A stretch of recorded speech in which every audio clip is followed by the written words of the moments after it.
پر بیٹھنے سے آرڈرز دینے سے کچھ نہیں ہوتا. عملی طور میرا ملازم کام کرتا. پچھلے 10 سالوں سے بجلی گھر میں کوئی نیا ملازم نہیں لگا ہے. پچھلے 10 سالوں سے کم نصف سے زیادہ ملازم ریٹائر ہوئے ہیں. اب کچھ ہی ملازم رہ گئے ہیں اس ڈپارٹمنٹ چلانے کے لیے. اعوذ باللہ من الشیطان الرجیم. بسم اللہ الرحمن الرحیم. میں Manzoor Ahmad Akhoon, circle organiser north Kashmir و اسٹیٹ وائس پریزیڈنٹ.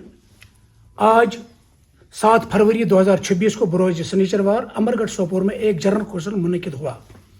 اس کا مدعا اور مقصد یہ تھا کہ سرکل سب یونٹ سے لے کر سرکل باڈی تک ہم نے کچھ رد بدل کیا ہے. یہاں پر اس لیے ہم نے ایک جنرل کونسل بنائی ہے تاکہ ملازموں کے جو مسائل ہے وہ ہم اچھی طرح سے حل کر سکیں.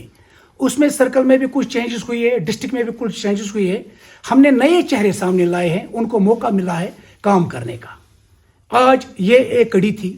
دوسرا تھا کہ ہمارا ایک ملازم فاروق عبداللہ جس کا آج 3 سال کے بعد مسئلہ حل ہوا ہے. پچھلے 4 سال سے وہ تنخواہ سے محروم تھا.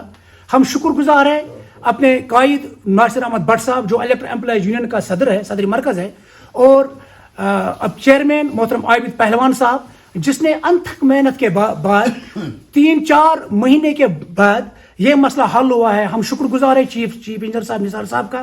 ہم شکر گزار ہیں ایم ڈی صاحب کا. ہم شکر گزار ہیں سرکل کے جو ہمارے ہیڈ کلرک صاحب ہے وار صاحب, خاص کر ایس سی صاحب جو ارشاد احمد رشید صاحب تھا یہاں پر, اس نے بہت ہی ہیلپ کیا. ہمیں ایس ٹی ڈی کا جو ملازم ہے وہاں پر انہوں نے اس میں ہیلپ کیا ہے.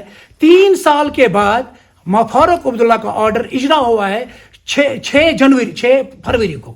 چیف صاحب کا ہم شکر گزار ہیں, اس نے یہ آرڈر نکالا ہے. آج اس مہینے اس کا تنخواہ واگزار ہو جائے گا. آج جو بھی ہمارا پروگرام رہا ہے چاہے سب یونٹ لیول پر چاہے مرکز لیول پر, ہم نے ہر وقت ملازم کا خاص کر ڈیلی ویجوں کا مسئلہ ہائی لائٹ کیا ہے. مگر بدقسمتی سے ہمارے جو آگے حکمران ہیں وہ ٹس سے مس نہیں ہو رہے ہیں.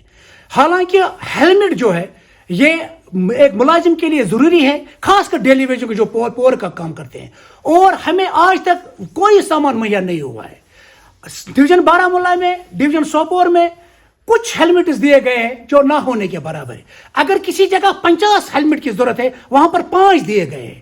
اگر پلاس دیے گئے ہیں وہ خالی 50 روپے کے پلاس ہے. سیڑھیاں نہیں ہیں, کوئی بھی سٹور بالکل خالی پڑے ہیں. ہم نے ایگزل صاحبان سے بھی بات کی ہے, کوئی سامان نہ سٹور میں سامان ہے, نہ ایس ٹی ڈی سٹور میں سامان ہے, نہ ریسیو اسٹیشن میں کوئی سامان ہے. ہم پریشان ہیں, آج تک وہ سٹور خالی پڑے. اسے ہم جہاں پر بھی کوئی فوت ہو جاتا ہے ڈیلی ویجر, ہم ملازم خود اپنے تنخواہ سے اس کو پیسے دیتے ہیں.